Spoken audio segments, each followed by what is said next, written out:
Hello viewers, এই টিউটোরিয়ালে আমরা দেখব ইলাস্ট্রেটরের কিছু টিপস অ্যান্ড ট্রিক্স এবং কিভাবে আমরা একটি আই ক্যাচিং ডিজাইন করতে পারি। তো এক নজরে আমরা দেখে আসি কি ডিজাইন আমরা করব এবং লাস্ট ফিনিশিং আমাদের রেজাল্টটা কেমন দাঁড়াবে।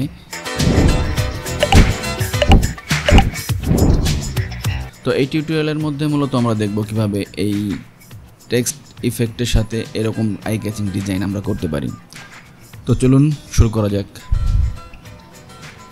সর্বপ্রথম আমি আমার লেখাটা আর্টবোর্ডে অ্যালাইন করে নিলাম এবং আমি চাচ্ছি এটাকে একটু ছোট করে নিতে। তো এইটাকে ফার্স্টে আমরা আইসোমেট্রিক যে ভিউটা সেই ভিউটা দিব, সেটা দেওয়ার জন্য আমি এই লেখাটাকে সিলেক্ট করে ইফেক্ট থেকে 3D অ্যান্ড ম্যাটেরিয়ালস, এখান থেকে 3D ক্লাসিক এবং এক্সট্রুড অ্যান্ড বেভেলসে চলে যাব। তো এখান থেকে আমি আইসোমেট্রিক টপ এটা সিলেক্ট করে দিলাম। তারপরে এইখানে যে এক্সট্রুড ডেপথ আছে এটাকে একবারে 0 করে দিব, শেডিং একেবারেই নো শেডিং দিব এবং এখান থেকে -35 এবং এখানে যে -30 আছে এটাকে +30 করে দিলেই আমরা আমাদের কাঙ্ক্ষিত সেই লুকটা পেয়ে যাব, যেভাবে আমরা আমাদের ডিজাইনটাকে চাচ্ছি। তো তারপরে এটাকে আমি অবজেক্ট থেকে এক্সপ্যান্ড অ্যাপিয়ারেন্স করে ফেললাম।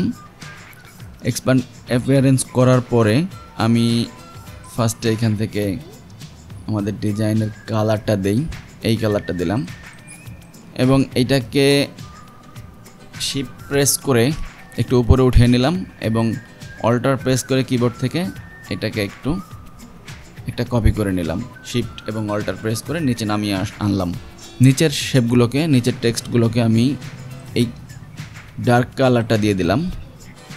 ডার্ক কালারটা দেওয়ার পরে তারপরে আমি টুলস বার থেকে ব্লেন্ড টুলে ক্লিক করে এখানে একটা ক্লিক করলাম। এখন যখন প্লাস সাইন দেখাচ্ছে তখন এখানে একটা ক্লিক করলাম।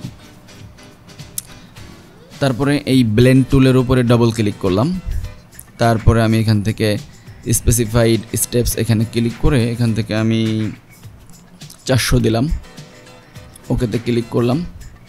এখন আমাদের রেজাল্টটা আসলো এই রকম।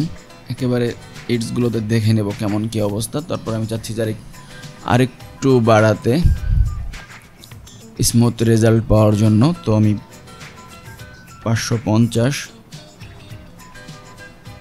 এখন আশা করি যথেষ্ট স্মুথ হয়েছে আমাদের ডিজাইনটা। এই ডিজাইনটাকে ধরে ডাবল ক্লিক করলাম। তারপরে আমি শুধু নিচের যে শেপটা ছিল সেই শেপটাকে সিলেক্ট করলাম। কিবোর্ড থেকে কন্ট্রোল শিফট প্রেস করে থার্ড ব্র্যাকেট ক্লিক করলাম। তাতে আমাদের ওই টেক্সটটাকে একবারে নিচে দিয়ে দিলাম। তো এখন উপরের যে টেক্সটটা আছে এটাকে আমি কন্ট্রোল সি দিয়ে একটা কপি করলাম এবং কন্ট্রোল ভি দিয়ে একটা পেস্ট করলাম।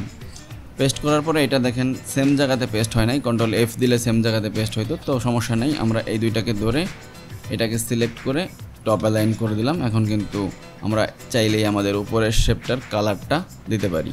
তারপরে আমরা ডিরেক্ট সিলেকশন টুল সিলেক্ট করে আমাদের যে এই ব্লেন্ডের অ্যাঙ্কর পয়েন্ট আছে, নিচের অ্যাঙ্কর পয়েন্টটাকে ধরে এটাকে আমরা ছোট বড় করে নিতে পারি আমাদের ইচ্ছা অনুযায়ী। এখন আমাদের দরকার একটা ব্যাকগ্রাউন্ড দেয়া। ব্যাকগ্রাউন্ডটাকে আমি নিলাম এবং ব্যাকগ্রাউন্ডটাকে একটা গ্রেডিয়েন্ট কালার দেব। গ্রেডিয়েন্ট কালার সিলেক্ট করলাম, কালারটাকে আমি সিলেক্ট করে দেই। ব্যাকগ্রাউন্ডটাকে রাইট বাটন ক্লিক করে সেন্ড টু ব্যাক করে দিলাম। ওকে, আমাদের ব্যাকগ্রাউন্ডটা আশা করি হয়ে গেছে। আমাদের ডিজাইনটা কিন্তু অলমোস্ট রেডি। আমি আশা করি এই টিপসটা আপনাদের ডিজাইনকে আরও সহজ করবে এবং আপনারা আরও ক্রিয়েটিভিটি বাড়িয়ে ডিজাইন করতে পারবেন। নেক্সট ভিডিওতে আবার কথা হবে, সে পর্যন্ত সবাই ভালো থাকবেন।